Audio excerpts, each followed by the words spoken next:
27শে March থেকে 29শে March পতিরামবাসীদের কাছে একটা বিশেষ দিন, কারণ এই 3 দিন পতিরাম আমতলায় আত্রেই নদীর চরে অনুষ্ঠিত হচ্ছে বান্নি মেলা।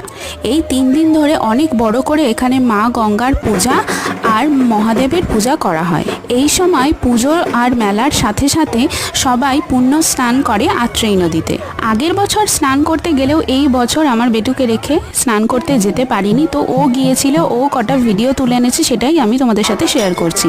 প্রথম দিন সকালে ভোগের খিচুড়ি সবাইকে খাওয়ানো হয়। এই দেখো এখানে দেওয়া হচ্ছিল সবাইকে খিচুড়ি। স্নান সেরে সবাই ভোলে বাবার মাথায় জল ঢেলে পুজো করে বাড়ি ফিরছে। প্রথম দিন সকালবেলায় না যেতে পারলেও সন্ধ্যাবেলায় অবশ্যই ও আর আমি দুজন মিলে ঘুরতে গিয়েছিলাম, সেটার ভিডিও পরে তোমাদের সাথে শেয়ার করছি। তো তোমরা যারা যারা মেলাতে যাওনি অবশ্যই মেলাতে যেও। এখানে মেলা ছাড়াও রাতের বেলায় অনেক বড় বড় শিল্পী দিয়ে বাউল গানের আয়োজনও করা হয়েছিল।